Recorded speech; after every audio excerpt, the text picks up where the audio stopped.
नमस्कार दोस्तों, बहुत बहुत स्वागत है आप सबका एक बार फिर से। दोस्तों, आज का टॉपिक काफ़ी इंपॉर्टेंट है क्योंकि हम बात करने वाले हैं भारत की स्वदेशी रूप से विकसित की गई QRSAM मिसाइल के बारे में। आखिर ये क्या टेक्टिकल एडवांटेज देगी आने वाले समय में भारतीय आर्म फोर्सेस को, ये जानना हमारे लिए बेहद ज़रूरी हो जाता है।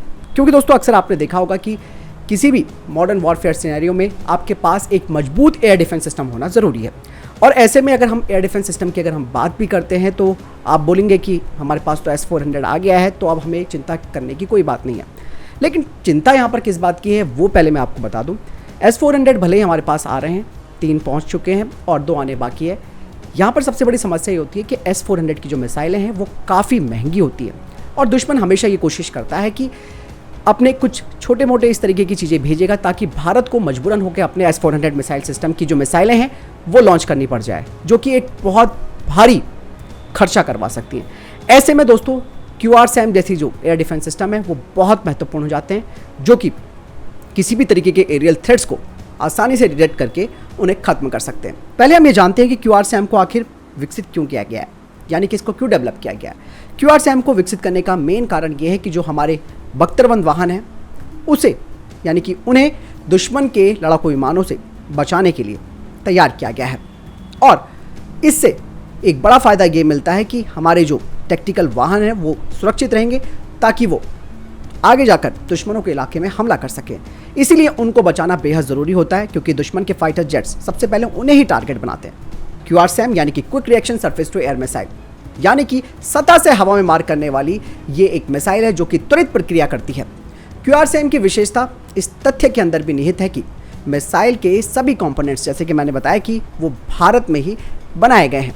इसकी रेंज 30 किलोमीटर है। दरअसल भारत ने बीते कुछ वर्षों में कई तरीके की नई टेक्नोलॉजीज़ को विकसित किया है, जिसमें कि इनिशियल नेविगेशन सिस्टम, इसके अलावा इंफ्रारेड होमिंग जो प्रणाली है उन्हें भारत में ही तैयार किया है, जो कि एक बहुत बड़ा अवसर भारत के लिए है। वहीं जो डिफेंस एक्सपर्ट्स हैं उनका ये भी कहना है कि भारत अब अपनी मिसाइल क्षमताओं को अपने एरियल प्लेटफॉर्म्स के लिए तैयार कर रहा है, जिसमें कि भारत के पास मौजूद Su-30 MKI fighter jet, MiG-29 Mi-35 platform है। इनके लिए इस तरीके की कुछ और मिसाइलों को तैयार किया जा रहा है ताकि ये एक टेक्टिकल एडवांटेज हमें दे सके। अब हम बात करते हैं QRSAM की विशेषताओं की। दरअसल दोस्तों, QRSAM ये missile single stage solid propellant rocket motor से ऑपरेट होती है। मिसाइल को मोबाइल लॉन्चर से दागा जा सकता है, जो एक साथ 6 मिसाइलों को ले जाने में सक्षम है। QRSAM को DRDO के द्वारा विकसित किया गया है और अब भारत इलेक्ट्रॉनिक्स लिमिटेड और भारत डायनेमिक्स लिमिटेड इसका उत्पादन कर रही है। ये मिसाइल सभी मौसम, यानी कि ऑल वेदर और सभी इलाकों में सतह से हवा में मार करने वाली मिसाइल है, जो एयरक्राफ्ट रडार द्वारा जाम करने के खिलाफ इलेक्ट्रॉनिक काउंटर से भी लैस है। और सभी QRSAM हथियार सिस्टम में battery multifunction radar, battery surveillance radar, battery command post vehicle और मोबाइल लॉन्चर शामिल है, जिन्हें भारत में ही तैयार किया गया है। यह सिस्टम इतना सक्षम है कि ये मूव करते हुए टारगेट को डिटेक्ट और ट्रैक कर सकता है। इसे कैनिस्टर में भी रखा जा सकता है, जो इलेक्ट्रॉनिक काउंटर सिस्टम से लैस है, जिससे कि ये एयरक्राफ्ट रडार के जैमर के खिलाफ जाकर मार कर सकता है। इसका पहला परीक्षण दोस्तों 2017 में हुआ था, यानी कि QRSAM का, और इसके कई सफल परीक्षण एक के बाद एक होते रहे। जब इसका टेस्ट किया गया था तो उस दौरान इसके कई नतीजे सामने आए थे, जिसमें कि रक्षा मंत्रालय ने एक ऑफिशियली बयान भी जारी किया था, जिसमें यह कहा गया था कि इसमें long range, medium altitude, short range, high altitude manoeuvring target, low radar signature, crossing target और एक के बाद एक 2 मिसाइल दागकर इसने अपनी क्षमता और ताकत की समीक्षा की। इस परीक्षण को दिन और रात दोनों स्थितियों में किया गया, जिसमें कि जांचा गया कि यह सिस्टम बेहद कारगर है। QRSAM की ताकत यही खत्म नहीं होती दोस्तों, इसकी और भी कई खासियतें हैं, जैसे कि 3 से 30 किलोमीटर की रेंज में ये दुश्मनों की मिसाइलों को बर्बाद करने की क्षमता रखती है। QRSAM में दुश्मनों के रडार सिस्टम को भी फेल करने की क्षमता है।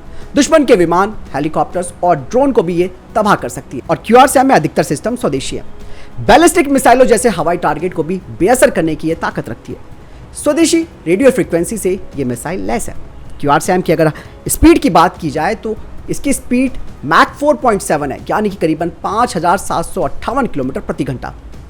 सर्विलांस और मल्टीफंक्शन रडार इसके साथ मौजूद है। इसके अलावा किसी भी मौसम, किसी भी जगह से, यानी कि किसी भी टेरेन से इस मिसाइल को दागा जा सकता है। तो कुल मिलाकर ये कहा जा सकता है कि QRSAM एक निश्चित तौर पर गेम चेंजर साबित होने वाला है, क्योंकि ये वो एयर डिफेंस सिस्टम है जो अत्याधुनिक प्रणालियों से लैस है, और यही नहीं, ये काफ़ी नुकसान दुश्मनों को पहुंचा सकता है।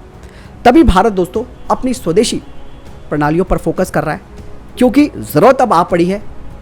दिख गया है पूरे विश्व स्तर पर किस तरीके की समस्याएं चल रही हैं। अगर हम किसी एक देश पर निर्भर रहते हैं तो उसका असर इस तरीके से पड़ता है जिस तरीके से आपने रशिया और यूक्रेन की लड़ाई में देखा होगा। और इसका असर दोस्तों भारत पर भी पड़ा, क्योंकि भारत की निर्भरता रशिया पर ज़्यादा है। इसीलिए वहाँ से जो स्पेयर पार्ट्स हैं, इसके अलावा कई ऐसे उपकरण हैं जो भारत को नहीं मिल पा रहे हैं, क्योंकि प्रतिबंध लगा है रशिया पे। तो इस तरीके के प्रतिबंध आने वाले समय में कोई फर्क ना डाले, इसीलिए भारत घरेलू रूप से अपने एयर डिफेंस सिस्टम को तैयार कर रहा है। तो वैसे आपको क्या लगता है इस बारे में? कमेंट सेक्शन में लिखकर जरूर बताइएगा। साथ ही वीडियो को लाइक और शेयर जरूर कीजिएगा। मिलता हूं नई वीडियो के साथ। जय हिंद, वंदे मातरम।